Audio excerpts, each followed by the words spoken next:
Hello and welcome back to coverage of the World Magic Cup. I'm Marshall Sutcliffe in the booth with Simon Gertzen. It is our pleasure to bring you coverage of the semifinals. This is semifinal number 1, Hong Kong versus Israel. We are going to start things off on our middle table.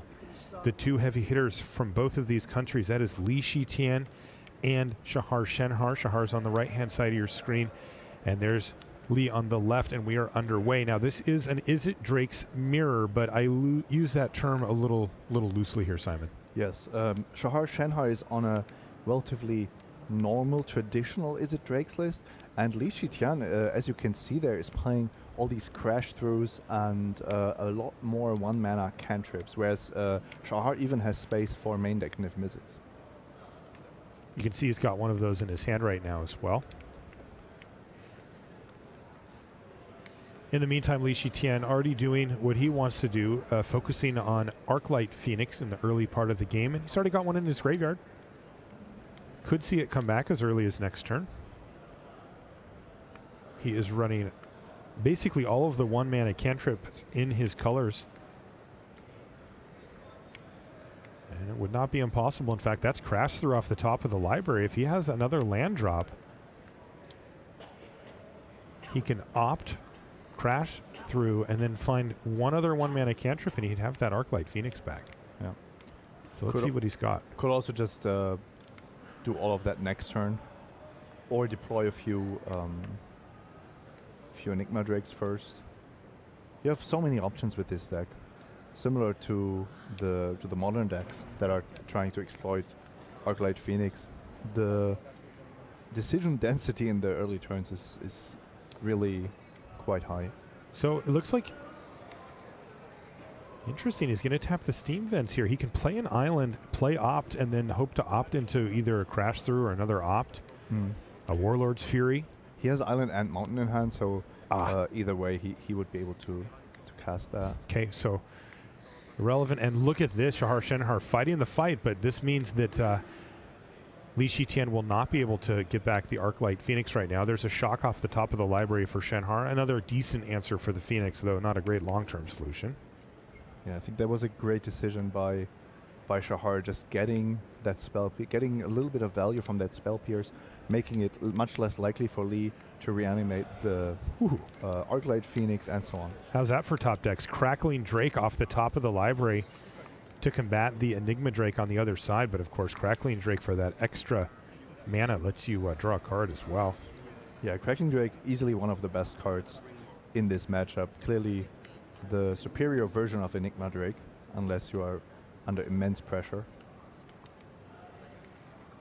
Another card I really like is Beacon Bolt, because here in other matchups the 4 toughness of the Drakes is what keeps them alive. Beacon Bolt is a very elegant way for both of these decks to deal with 4 toughness creatures. Yeah, both decks have the ability to fill their graveyards pretty well, though I will say that Tian's is kind of turbo version of that with all these cantrips. And look at this, an attack from Shenhar. Lee's going to block and say, well, I'll trade off, but you got some work to do before a trade happens. Yeah, this is a 2/4 attacking into a 4/4. Right. So I think Shenhar was kind of hoping that there would not be a block to maximize his Charter Course, but he knew that if there was a block, he would still have the ability to dive down and shock maybe. Yes, that does seem to be the 1-2 punch he's looking for here. He kind of wants to get those cards into the graveyard, even though it doesn't feel great. Yeah, of course, this is all on a card that already drew Lee a card when it entered the battlefield, so regardless of what happens, this is a step in the wrong direction for Shenhar as far as card advantage goes. Not a bad play, though, to keep the board clear, especially when you're holding a card like Niv Mizzet. I think Shahar might be debating to let damage resolve, so the Crackling Drake survives on 1 toughness effectively, and then he would have to Charter Course into an untapped red source. But he goes for the safer play of shocking, I believe, Lee. He should have shocked Lee's because the 4 instants in his graveyard are now enough to kill the Crackling Drake in combat. That does look like the case here as Lee's down to 18 now. And it does probably feel like a victory for Lee here. But at the same time, Shenhar is the one that's making the active moves. So also next turn he will be the one attacking into the Crackling Drake again. It will look like the offer of a trade, but in fact he has another dive down to protect his Drake here. Yeah, relatively small Crackling Drake from what we've been able to see here. Oh, and look at this, the card that you highlighted a minute ago. That is Beacon Bolt to cleanly take down a Drake and clear the way for 5 damage. And that was the big reason why Shahar was actually incentivized to get those cards out of his hand and into his graveyard. So even though it didn't look like a great play to spend those 2 cards to deal with Crackling Drake, it just made a lot of sense for him mapping out the future turns.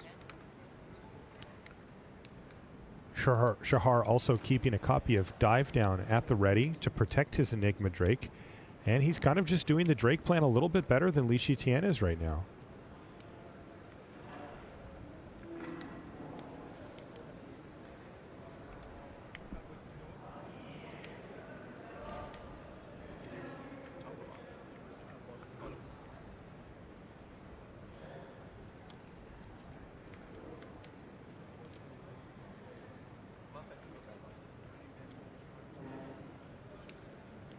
Shahar very much the leader of this young Israeli team.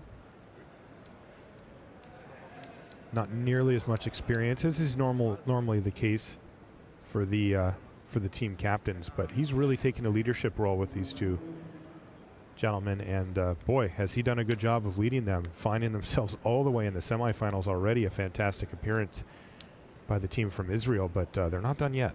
And I think Shahar can relate very well because he was also a super young player when other more experienced players took him under their wings and really taught him high-level Magic from the ground up.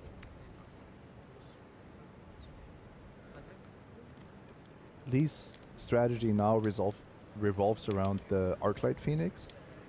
Question is if that's good enough to really stop the bleeding and turn the game around. One of them does not seem to be enough. Yeah, one of them doesn't seem enough on offense and also not on defense. If you have 2, you can at least threaten to double block.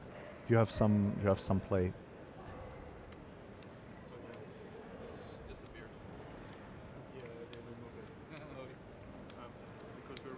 It is a little bit of a weird version that Tian is playing. I've been so impressed with Niv Mizzet that I would really want to play that in my blue-red deck. What's the upside to the way that Lee has constructed this deck? What does it gain that, for example, Shahar doesn't have access to? I think you are just a little bit more explosive, and your Drakes are bigger on average. So your early game, your explosiveness is stronger with Li Shiqian's deck, but I believe it was Shahar who said it himself that he feels that Lee's deck is just a little bit more of a high variance deck because of how your draws can shape up. Okay, so we do see Arclight Phoenix back on the battlefield now for Li Shiqian. But boy, he's got a lot of work to do. If he's going to try to get Shahar dead, that's going to take a little while. And Shahar's hitting very hard. If he wants to start blocking with Arclight Phoenix, that might be a plan. And that does look like what he's going to do. He's just going to pass the turn back to Shenhar. So just preventing the damage. That's not a lot you're getting out of your Arclight Phoenix. I do like the Intrinsic Melody. That's the one main deck copy of Lee. Unfortunately, against Drakes, it just often gets outclassed. Mm-hmm. I mean, every turn, that Drake is getting bigger and bigger, and Lee can only make 1 land drop a turn. But if he can steal it,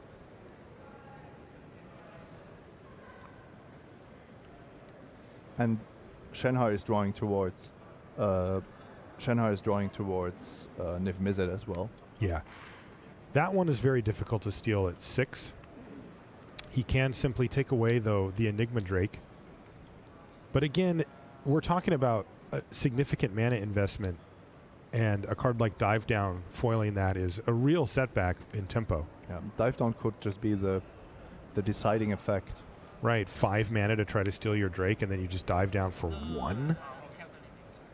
That's a disaster from Lee's perspective, especially when one or two hits from one of these drakes can often just end the game on the spot.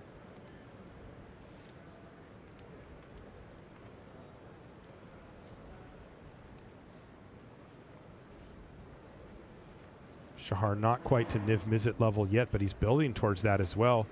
And this is all while he stays ahead on board. He's declining to use the beacon bolt to push through for damage.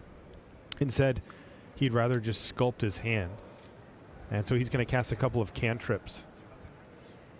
And the idea of the beacon bolt is, of course, to take out 4 toughness drakes, not 3/2 phoenixes. Right, but I mean, he can slam for quite a bit. He's cut him down to 13, and he has 8 power on his side. He could have just attacked anyway. Yeah, I'm a little surprised he didn't. But there's Beacon Bolt now for Lee, so he's finally going to spring the trap. But here we go. This is the key interaction right now, is there's Dive Down to protect the Enigma Drake.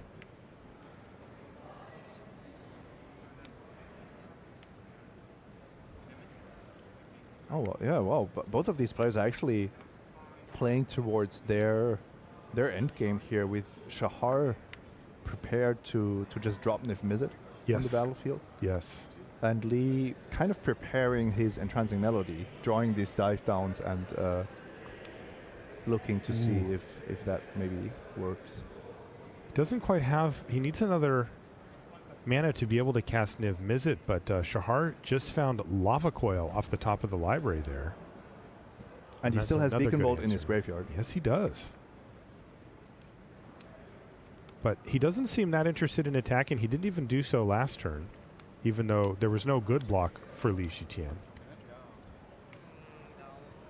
It seems like he's very focused on that Niv Mizzet, but with the Beacon Bolt and the Lava Coil, he could have just cast both of these this turn instead of going for Opt.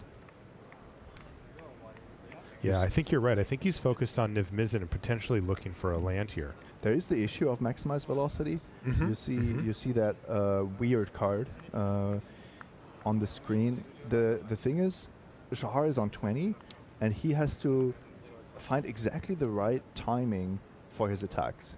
So, do you just go full defense and you rely on your Niv Mizzet?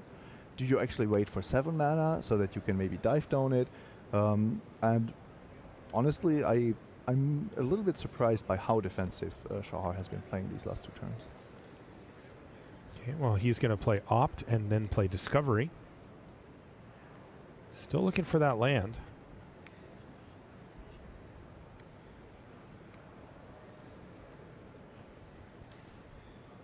It's also tempting to keep some of these cards in hand in case you do hit a land so that you can cast them after you have Niv Mizzet on the battlefield. But boy, he found a second copy of Niv Mizzet.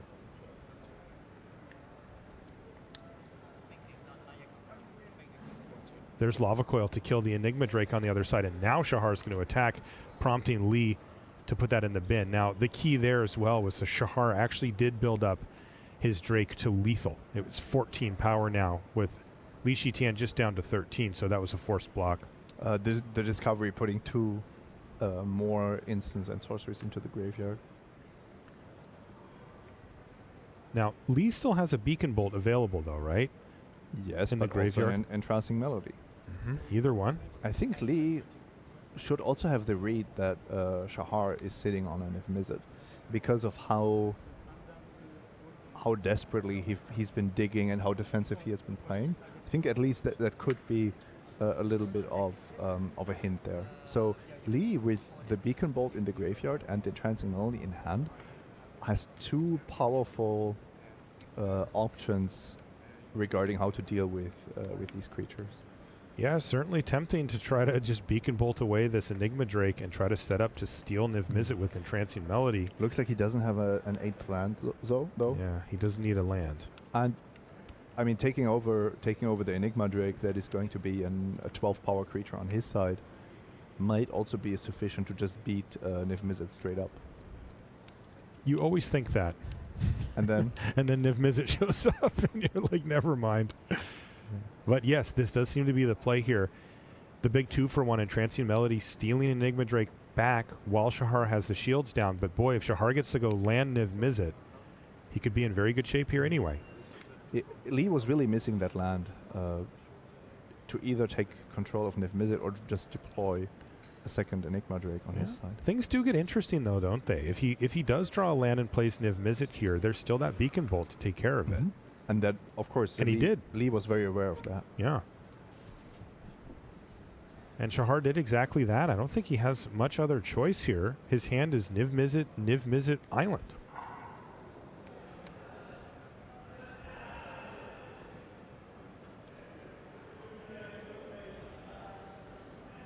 And as good as Niv Mizzet is, if you don't get to untap with Niv Mizzet, it's a different story. No, Just a 2-for-1. 6 mana, draw 1, and then you're staring down 2 Enigma Drakes, maybe even Arclight Phoenix. Right, and we talked about maximized velocity earlier as a way to punch through lethal, in this case, another Enigma Drake. That would actually be lethal from the graveyard right there. So, I mean, Shahar doesn't know it, but he is aware of it. Yeah.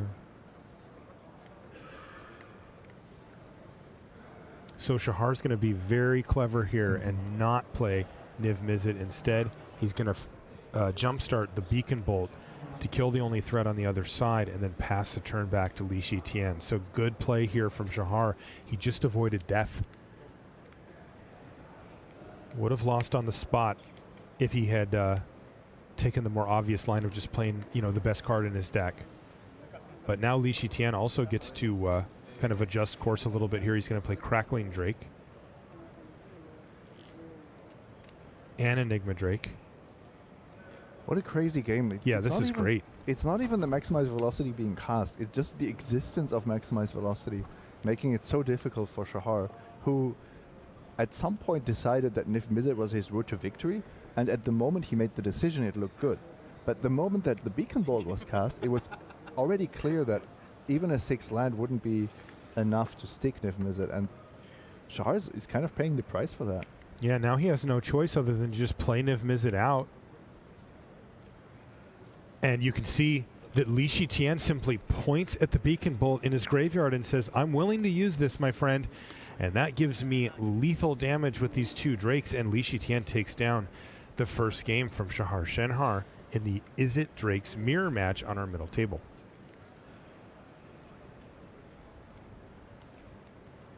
Looks like we've got Shuffle Cam here. Everybody has finished their game ones.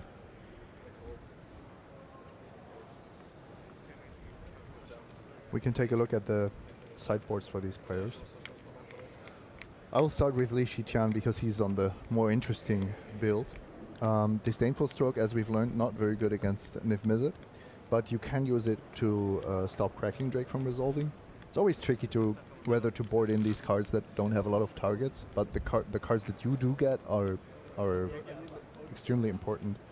I like Dive Downs, I like Fight with Fire, I've talked about that before, and I also expect Lee to actually go a bit bigger after sideboarding, probably also just bringing in his own Niv Mizzets. What about on the other side for Shahar Shenhar?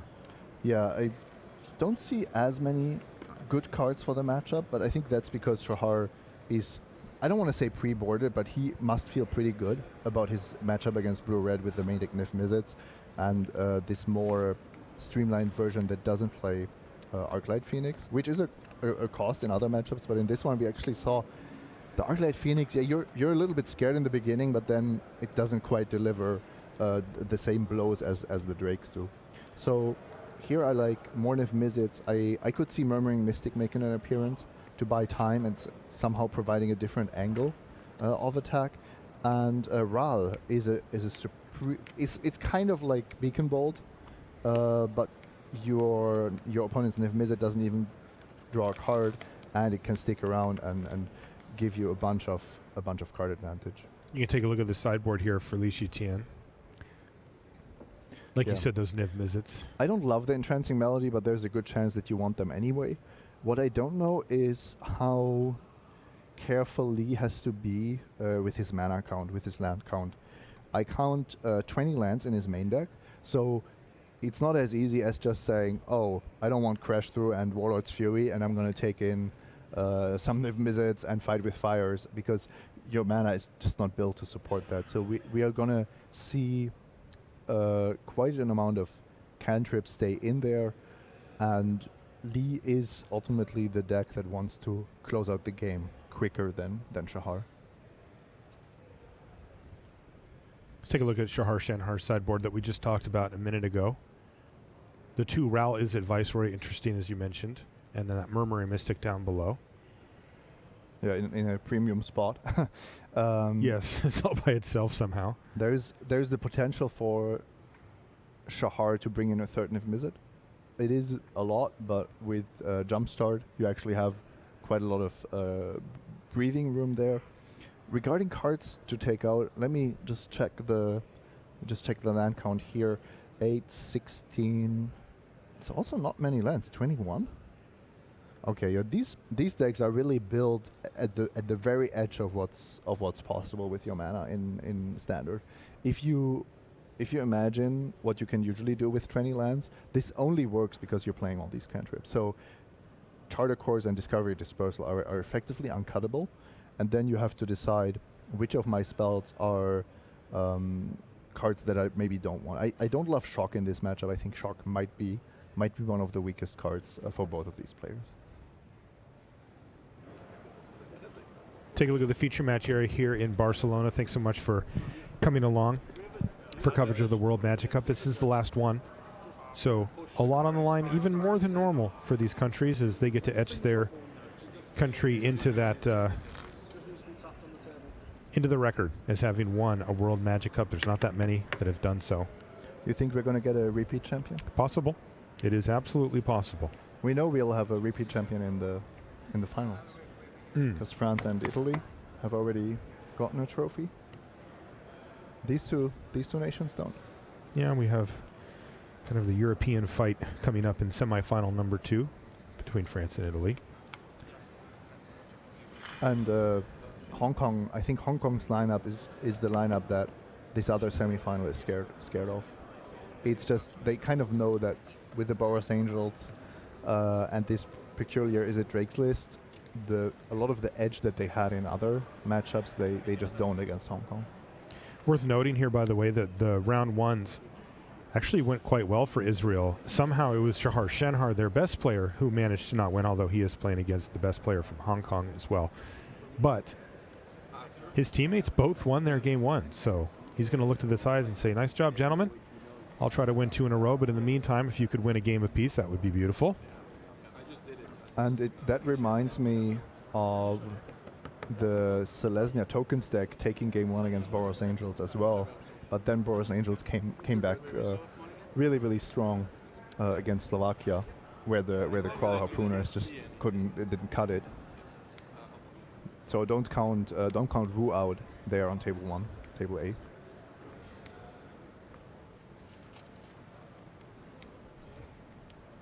All right, players are looking at their opening hands. Shahar doesn't like what he sees. He's going to send it back.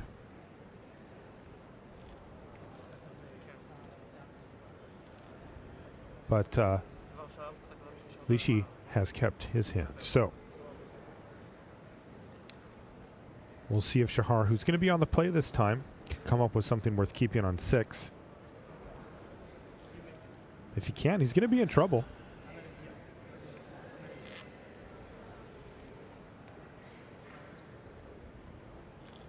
Golgari mid-range, of course, makes that bottom matchup. So a coin flip, skill coin flip, if you will. The top, though, I agree with you. Boros Angels versus Boros Aggro. I'd rather be the Angels deck, I think. Especially after sideboarding. Yeah. When every card is just designed to crush aggro decks, and with a lifelink, not really difficult to take over the game once you've stabilized. Right.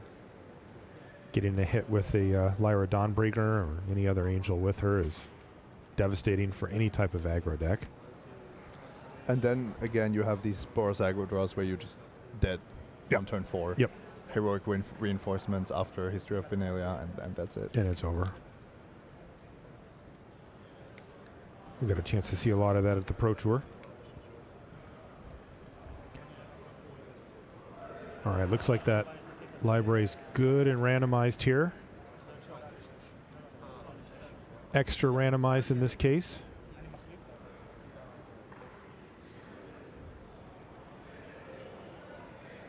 Goodness sakes. It's a lot of shuffling. I think Tian might be having a conversation with one of his teammates at this point because we can take the 20 shuffles is probably sufficient. We can take a quick look at Lee's hand already to get a little preview of what's going on here. Okay. And this looks great to me. 2 lands and what is it? 2 cards that draw cards, and an Enigma Drake, the very important Beacon Bolt. I think that's probably what you're looking for in this matchup. Yeah, really nice mix there for Tian. Don't think it gets much better. Okay, Shahar Shenhar has kept his hand as well. He's going to resolve Scry, and we will be underway here in game number 2 in our first semifinal here from Barcelona, Spain. If you're just tuning in, came at a good time. Still plenty of Magic to be played today. Another semifinal followed by the finals. But for now, we're going to dial in on Hong Kong versus Israel. There are only 4 teams left. 74 started a couple of days ago. And there's Warlord's Fury for Tian. Just cycling it. Treasure map out of the sideboard here for Shenhar. Mm-hmm. So that signals to me that Shenhar is really going for the late game and wants to have everything to not get beaten by, let's say, the final resources that Lee's deck is able to come up with. What if he just turbos out a Niv Mizzet here? Shahar. Yeah. Yeah. I mean, Niv Mizzet is great, but Lee is prepared. I think in this matchup, if you don't have Dive Tone up, there are just going to be fight with fires and other ways to deal with Niv Mizzet. Beacon Bolt, I think, is one of the key cards to draw. Turning Niv Mizzet from a complete game ender into merely a very good card. I mean, you still get to draw the card and throw a damage around, even if they have the answer. But Niv Mizzet normally carries a much bigger load than that. What I really like about the treasure map is that it gives Shahar a very elegant way of negating his mulligan. It is just, when you look at this hand, if you imagine the treasure map isn't there, you're not feeling good. Right. With the treasure map, it feels like it's actually a pretty good hand because you are so likely to resolve Niv Mizzet on curve.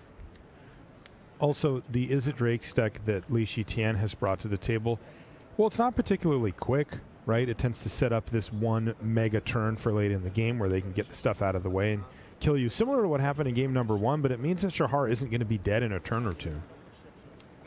Yes and no, Marshall, because if Lee just fills his graveyard as quickly as his deck is capable of, and he drops that turn 3 Enigma Drake, suddenly you are under a ton of pressure. Mm-hmm. What I find really interesting is how both of these players are making their deck slower in sideboarding, because even though it's an aggressive matchup, you're still looking at very few threats. So Lee, for example, just brings in multiple fight with fires and says, I will need to kill your Niv Mizzets, and if you don't have the dragon, I will kill your drakes instead. There's even the question if Lee is still relying on Arclight Phoenix at all. Mm-hmm. For me, there is a good chance that he took all of them out and just says, this is not how to win this matchup. 3/2 flying haste is actually exactly the wrong stats. So Shahar went for the treasure map activation on his upkeep, hoping to hit a land, which is exactly what he did. And now he's just going to pass the turn back to Lee. But that treasure map, you mentioned it before, giving Shahar Shenhar the warm, fuzzy feeling there because he's almost got it transformed already. Ooh, there's Enigma Drake here on turn number 4, though it has to sit back for now. And here it is. Treasure map is going to get transformed. And Shahar really has a lot of options at this point.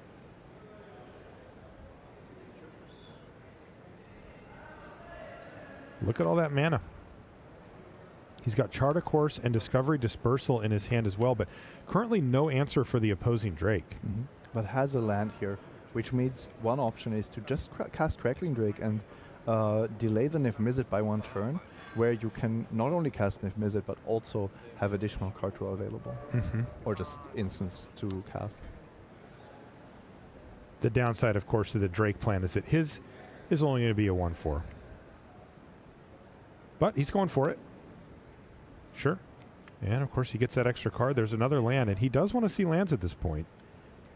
Passes a turn back to Tian. And this could be a lot of damage. This matchup after sideboarding is such a cat and mouse game because both players know or have a good idea what the other player is up to. And Shenhar knows that that Niv Mizzet is unlikely to survive. That Lee must have brought in cards to deal with Niv Mizzet or even has those beacon bolts in the main deck. So instead of just casting Niv Mizzet and accepting that it gets killed, what he wants to do is he wants to cast it and if possible draw 4 cards in the same turn, which is actually absolutely possible with the help of Charter Course and the Treasure Cove, that he at least gets to deal with an Enigma Drake on the way out and then the additional card draw from whatever the solution of Lee is for his Niv Mizzet. Yeah, that'd be huge. All right, here's Crash Through for Lee. Actually, a relevant, minimally relevant. Yeah. First strike would be better. Indeed. Although neither particularly relevant on this attack step. Currently 1 extra damage coming from the Crash Through, but no good blocks for Shenhar anyway. First strike or anything else aside. So Shahar just has to take the hit here. That's 5 damage. And there's Fight with Fire to kill the Crackling Drake, which has to mean that Niv Mizzet has a higher chance of surviving here. That's what Shahar will think, yes. Right. We actually know it's not true because there's another Fight with Fire in Lee's hand already. Let's see. Boy, Lee has all the answers, doesn't he? A Beacon Bolt, too. He also, wow, he even has the dive down to protect his own Drake. Because we're going to see Niv Mizzet right now. Did Lee cast the Fight with Fire after combat? Yes. It's weird. Why? Because he attacked with Enigma Drake. Yeah. First. I mean, I guess he said if you want to chump with your Crackling Drake, you know. But he missed a point of damage that way. Yes. Okay, so here we go. Chart a course and 2 treasures going away. Yeah, and this is the line I was thinking about. Now we have a draw trigger from Niv Mizzet. We have 2 draws from Charter Course. And Treasure Cove is threatening to deal the final point effectively. So Lee is going to be heavily incentivized to just use that dive down, right? Yes, but the timing is very important. What you want to do is you want Charter Course to resolve. Now Shahar has 2 draws, which means he is placing 2 Niv Mizzet triggers on the stack, targeting Enigma Drake. And only then do you want to cast Dive Down, because that will trigger Niv Mizzet again, but it will be resolved. The way the stack resolves is just the 1 more point of damage, right? Yeah, the Drake will have taken 2 this way. And actually, you're losing your creature to Opt here. Yes, you are, but he doesn't have one. Unless he draws it here, and he didn't. He found an island. Ooh, that would have been sweet for Shahar Shenhar, wouldn't it? But not quite enough. And this could be very problematic now for Shahar, because we know that Tian has a way to kill Niv Mizzet in hand. And boy, that Enigma Drake is getting bigger and bigger.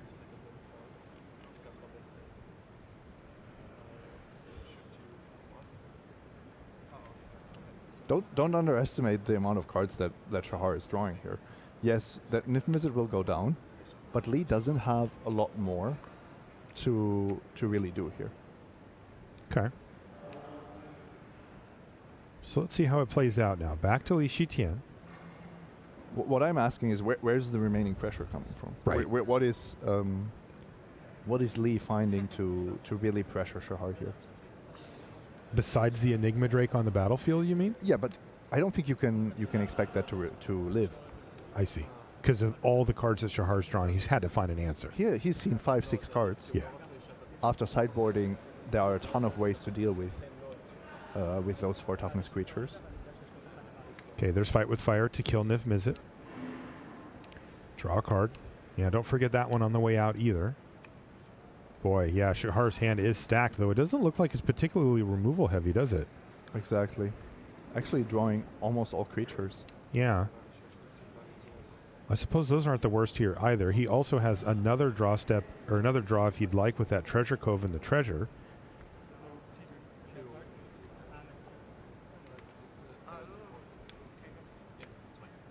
He says, all right. I like keeping the treasure around, just as for more flexibility. Okay, so Shahar falls down to 7 after taking 8 in the air. And the pressure is on Shahar here. Huh. He just drew Discovery Dispersal. He could Dispersal here. I don't hate that. Which would be at least a tempo hit to Li Tian. There's no maximized velocity in Li's graveyard this time around. He also could just cast another Niv Mizzet, for example. Can he do the same thing again, where he Niv Mizzets and is threatening to draw 4? Well, let's see. He plays Niv Mizzet. He has Discovery at the ready. So, well, he's going to show us right here. Let's let Shahar. He plays a land. Mm-hmm. He plays a land and casts Shard of Course, and then it's exactly the same spot as the turn before. It is. But he has to keep open the treasure cove. He's decided not to do that. But he can play land, sack the treasure, and then play Discovery, right? Yes. So.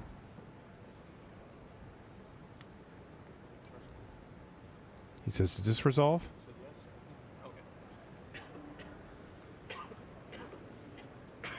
Yeah, this will work just as well as before, and there is no dive down this time, right? No. No, the hand is Shivan Fire and Beacon Bolt. So just as you described, Simon, he's kind of out of gas if he can't keep this Enigma Drake alive. And with all of these options on Shahar's side, he just had to have found a way to get rid of this Drake, and he has done exactly that here. It's a narrow margin, but he's doing it. And now Li's hand looks kind of awkward because, yes, you can deal with the second Niv Mizzet, but it's not going to win you the game when the Drakes all arrive. I'm wondering if Li actually has a game plan that surrounds around just burning Shenhar out. Yeah, last turn it was like this, so you played the land this turn.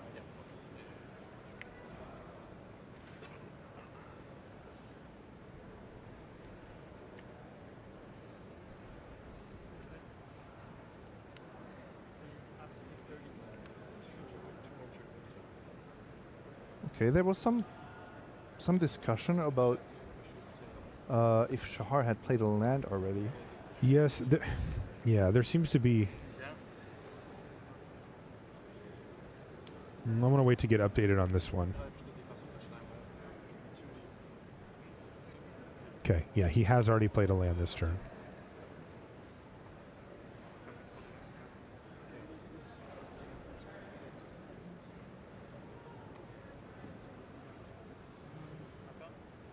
Okay, I thought that he didn't, but I must have been mistaken. Okay, so when it's really complicated because of the treasures and the additional cards that Shahar is drawing. But when we started the turn, I was quite sure that I saw this line of Niv Mizzet and Charter Course, with the treasure cove and the treasure token still available. We will see about that.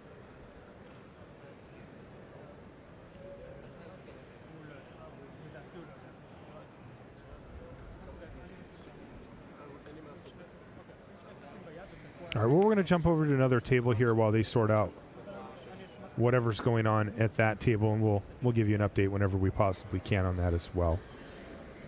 But it looks like the judge was involved, so they're going to have to sort that out, and that might take a few minutes. So it's Golgari Mirror time. All right.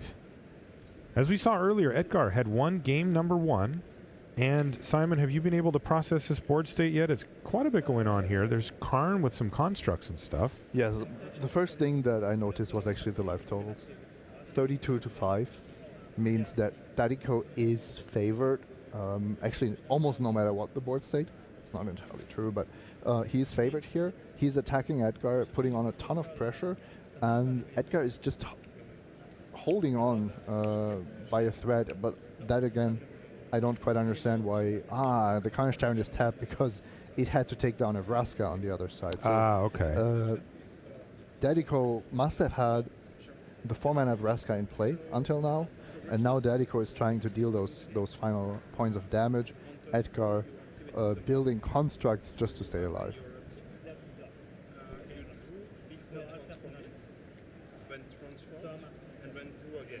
So quite a flurry of activity here on our table, and I can hear a little bit of the chatter from the main table there. And what actually happened is, it sounds like Shahar drew an extra card on one of the turns that he was using the treasure map, and they're talking right now about what the possible solutions for that might be. So we'll let the judges handle that, and they'll have to sort it out. But here we've got a very important game between these two, because if Edgar can complete some type of comeback here, and it does feel like he is. He's down 32-7 on life total, but he's the one with Carnage Tyrant. He's the one with Karn on the battlefield. And I'm looking across, and there's one card in hand for Dadico. You got to start feeling like he's in good shape to win this game, and if he does, that would be a match going to Israel, and that's a key step towards the finals. Yeah, absolutely. And you could actually see that Dadico has that Memorial to Folly. I see it. But it wasn't, he didn't have enough mana to get back Jade Light Ranger and cast it. So he just has to wait. Losing a lot of time here, and it looks like he also hasn't drawn a single Carnage Tyrant this game, which is not a good strategy for the Merman. You would not advise the strategy of failing to draw your best card. Fair enough. Okay, well, he's going to start at least trying to fight back here using Ravenous Chupacabra, getting it back with that Memorial, but that's not really the critical piece of the puzzle here. It's the Planeswalker and the Carnage Tyrant that matter. Mostly the Carnage Tyrant, actually. Right.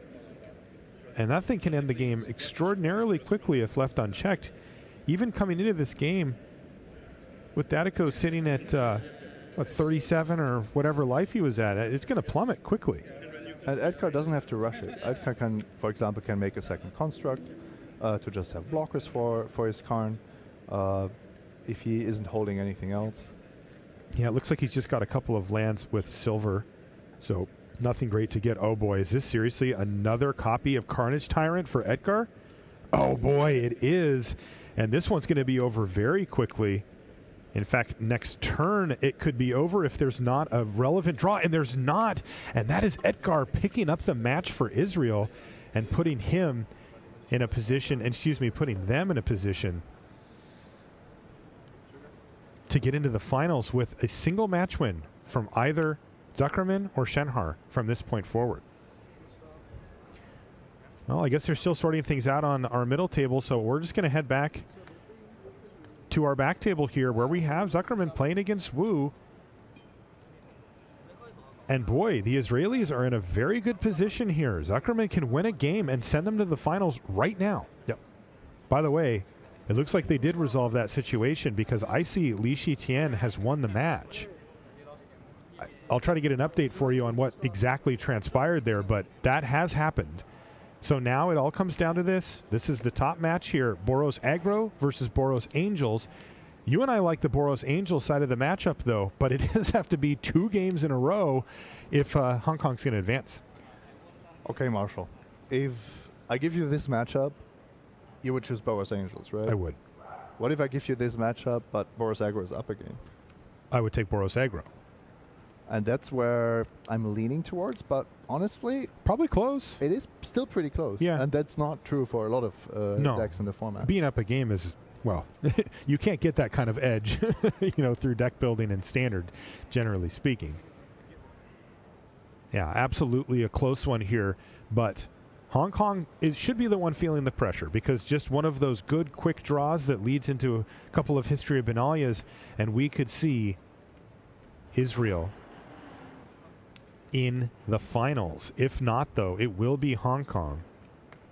Also interesting that since the Shenhar and Lee match is over, they're both available. They're both available for consultation. As Zuckerman is the youngest one at the table here, and will probably look into Shenhar for some guidance for sure. Wu is holding double Lyra Dawnbringer. And Zuckerman is going pretty big after sideboarding. You can see his hand with multiple Conclave Tribunals and even Experimental Frenzy. So despite the aggro start with the 2 Vanguards, Zuckerman is actually saying, look, you have some Angels, I'm going to take care of them.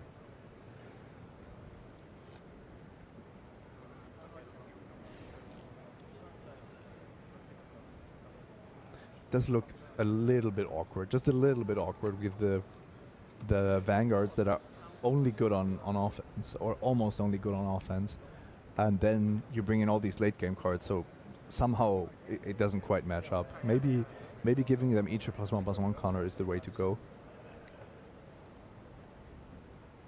Seems to be the case. Yeah, but look at the board state. There are going to be 8 power of Knights attacking, and you don't really want to trade your Loxodon for that. For a Knight token. Yeah, you don't really want your life total or your Loxodon gone in that case, do you? No, and what you definitely don't want to happen is you don't want to sit there with a bunch of late game cards and answers for Lyra and then lose to History of Benelia. I think you could even block here. It doesn't seem great, but with the way Zuckerman is going to control the game after this combat, I think it wouldn't be a mistake.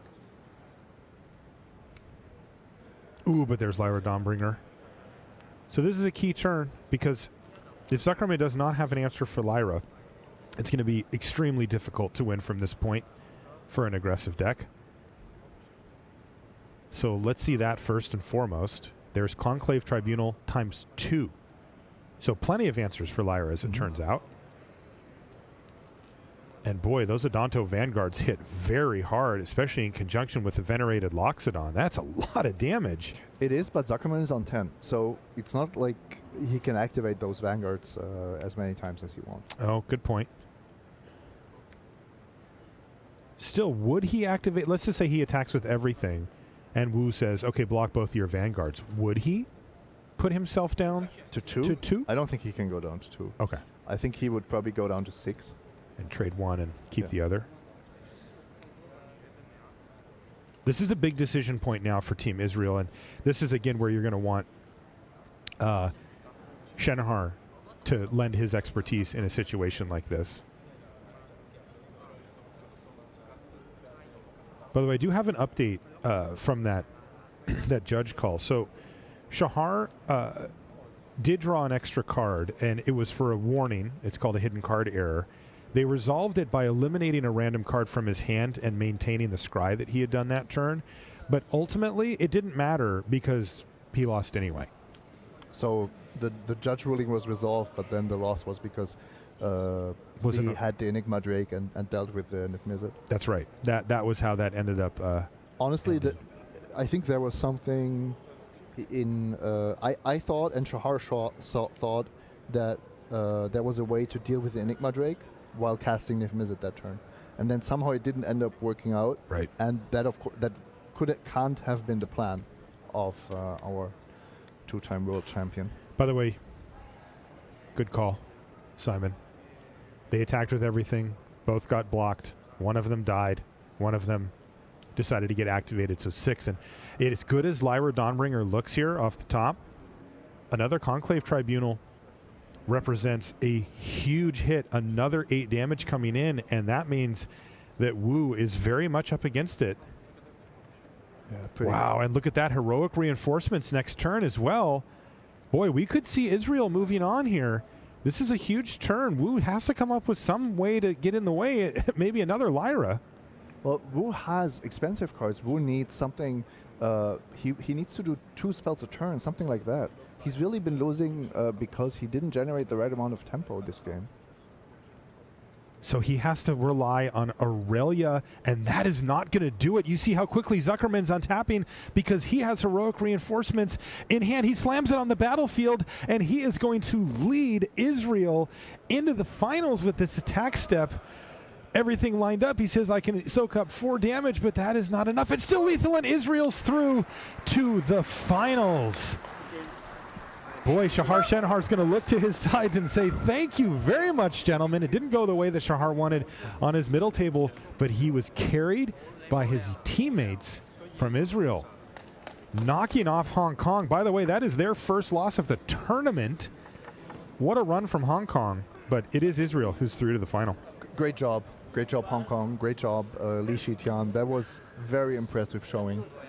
Just having the read on the meta game, having the 3 decks that everyone feared.